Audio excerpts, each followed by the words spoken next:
ಬೇಲೂರು ತಾಲೂಕಿನಲ್ಲಿ ಇತ್ತೀಚೆಗೆ ಕಾಫಿ ತೋಟಗಳಲ್ಲಿ ಕಾಫಿ ಕಳ್ಳತನ ಮತ್ತು ಗೋಡೌನ್ಗಳಲ್ಲಿ ಕಾಫಿ ಕಳ್ಳತನ ಹೆಚ್ಚುತ್ತಿದ್ದು, ಈ ಬಗ್ಗೆ ಹಲವಾರು ಬಾರಿ ಸಂಬಂಧಪಟ್ಟ ಇಲಾಖೆಗಳಿಗೆ ಮನವಿ ಮಾಡಿದರೂ ಕೂಡ ಪೊಲೀಸ್ ಇಲಾಖೆ ನಿರ್ಲಕ್ಷ್ಯ ವಹಿಸಿದೆ. ಇದಕ್ಕೆ ಸಂಬಂಧಪಟ್ಟ ಅಧಿಕಾರಿಗಳು ರಾತ್ರಿ ಪೊಲೀಸ್ ಬೀಟ್ ಹಾಗೂ ಪೊಲೀಸ್ ಬಂದೋಬಸ್ತ್ ಹೆಚ್ಚುವರಿ ಮಾಡುವಂತೆ ವೃತ್ತ ನಿರೀಕ್ಷಕ ಜಗದೀಶ್ ಅವರಿಗೆ ಬೆಳೆಗಾರರ ಸಂಘದಿಂದ ಮನವಿ ಮಾಡಲಾಯಿತು.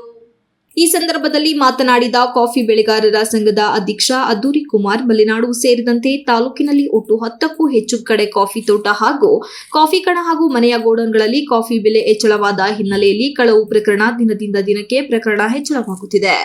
ಈ ಬಗ್ಗೆ ಹಲವಾರು ಬಾರಿ ಪೊಲೀಸ್ ಇಲಾಖೆಗೆ ದೂರು ನೀಡಿದರೂ ನಿರ್ಲಕ್ಷ್ಯ ತೋರುತ್ತಿದ್ದಾರೆ. ಈಗಾಗಲೇ ನಾವು ಪ್ರತಿ ತೋಟದ ಮಾಲೀಕರಿಗೆ ತಮ್ಮ ಕಣ್ಣಗಳಲ್ಲಿ ಸಿಸಿಟಿವಿ ಕ್ಯಾಮೆರಾ ಅಳವಡಿಸಲು ಮನವಿ ಮಾಡಿದ್ದೇವೆ. ಇದರ ಜೊತೆಯಲ್ಲಿ ಸರ್ಕಾರ ಸಬ್ಸಿಡಿ ರೂಪದಲ್ಲಿ ಸಿಸಿಟಿವಿಗಳನ್ನು ಸಣ್ಣ ಬೆಳೆಗಾರರಿಗೆ ನೀಡುವಂತೆ ಮನವಿ ಮಾಡಿದ್ದು, ಇನ್ನು ಅಸಂಭಾಗದ ವಲಸೆ ಕಾರ್ಮಿಕರು ಹೆಚ್ಚಾಗಿದ್ದು, ಕಳ್ಳತನ, ಗಾಂಜಾ ಇವುಗಳ ಪ್ರಕರಣ ಜಾಸ್ತಿಯಾಗಿದ್ದು, ಅವರಿಗೆ ವಾಸದ ಮನೆ ನೀಡುವ ಸಂದರ್ಭದಲ್ಲಿ ಸಂಪೂರ್ಣ ಮಾಹಿತಿಗಳನ್ನು ಪಡೆದು ಅವರಿಗೆ ಮನೆ ನೀಡಬೇಕು ಹಾಗೂ ಎಷ್ಟು ಕಾರ್ಮಿಕರು ಕೆಲಸ ಮಾಡಲು ಬಂದಿದ್ದಾರೆ ಎಂದು ಮಾಹಿತಿ ಪೊಲೀಸ್ ಇಲಾಖೆಗೆ ಪಡೆಯುವಂತೆ ಮನವಿ ಮಾಡಿದರು. ಕೆಲ ಬೆಳೆಗಾರರು ತಮ್ಮ ತೋಟಗಳಲ್ಲಿ ಕೆಲಸ ನೀಡುವ ಸಂದರ್ಭದಲ್ಲಿ ಕಾರ್ಮಿಕರ ಬಗ್ಗೆ ಸಂಪೂರ್ಣ ಮಾಹಿತಿಯನ್ನು ಪಡೆಯಬೇಕು. ಅಲ್ಲದೆ ಅವರು ಎಲ್ಲಿಂದ ಕೆಲಸಕ್ಕೆ ಕಾರ್ಮಿಕರು ಬಂದಿದ್ದಾರೆ ಎಂಬುದನ್ನು ತಿಳಿದು ನಂತರ ಅವರಿಗೆ ಕೆಲಸ ನೀಡಿ ಈ ಸಂದರ್ಭದಲ್ಲಿ ಮನವಿ ಮಾಡಿದರು. ಬಾಡಿಗೆ ವಾಹನಗಳಲ್ಲಿ ತರುವಂತ ವ್ಯವಸ್ಥೆಯನ್ನ ಬಹಳ ವರ್ಷಗಳಿಂದ ಮಾಡ್ಕೊ ಬಂದಿರ್ತಾರೆ. ಹಾಗಾಗಿ ಅದು ಕೂಡ ಕಳ್ಳತನ ಆಗಿದೆ. ಪೊಲೀಸ್ ಇಲಾಖೆಯವರು ಹೇಳ್ತಾರೆ ನೀವು ತೋಟದಲ್ಲಿ ಇಡಬಾರದು ಅಂತೇಳಿ. ಆಯ್ತು, ಕಾಫಿ ಗೋಡನ್ನು ಮತ್ತು ಕಣದಲ್ಲಿ ಕೂಡ ಇವತ್ತು ಕಳ್ಳತನ ಆಗ್ತಾ ಇದೆ. ಇದ್ರ ಬಗ್ಗೆ ಏನು ಕ್ರಮವನ್ನು ವಹಿಸಿದ್ದಾರೆ?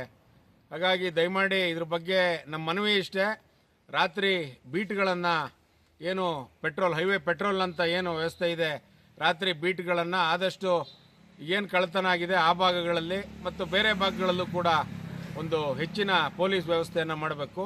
ಮತ್ತು ಸೋಲಾರ್ CC ಕ್ಯಾಮ್ರಾ ಈಗಾಗಲೇ ನಾವು ಕಳೆದ 2 ವರ್ಷದಿಂದ ಒತ್ತಾಯ ಮಾಡ್ತಾ ಬರ್ತಾನೆ ಇದ್ದೀವಿ. ಸೋಲಾರ್ CC ಕ್ಯಾಮ್ರಾ ಬಹುಶಃ ಒಂದು 10,000 ಒಳಗಡೆ ಸಿಗೋ ಅಂತ ಇದು, ಅದನ್ನು 50% ಸಬ್ಸಿಡಿಯಲ್ಲಿ ಕೊಡಬೇಕು ಅಂತೇಳಿ ನಮ್ಮ ಒತ್ತಾಯ ಆಗಿದೆ. ಇದನ್ನು ಪೊಲೀಸ್ ಇಲಾಖೆ, ಮಾನ್ಯ ಜಿಲ್ಲಾಧಿಕಾರಿಗಳು, ಪೊಲೀಸ್ ವರಿಷ್ಠಾಧಿಕಾರಿಗಳು ಸೂಕ್ತ ಕ್ರಮ ತಗೊಂಡು ಕಾಫಿ ಬೆಳೆಗಾರರ ನೆರವಿಗೆ ಬರಬೇಕು ಅಂತ ಹೇಳಿ ನನ್ನ ಮನವಿ. ಇದೇ ಸಂದರ್ಭದಲ್ಲಿ ಬೆಳೆಗಾರರ ಸಂಘದ ಮಾಜಿ ಅಧ್ಯಕ್ಷ ಗೋವಿಂದ ಶೆಟ್ಟಿ, ಬಿರಟೆಮನೆ ಸುರೇಶ್, ಶಿವೇಗೌಡ ಹಾಜರಿದ್ದರು. Ganesh, TV 46 news Kannada, Belur. You are watching TV 46 News Kannada.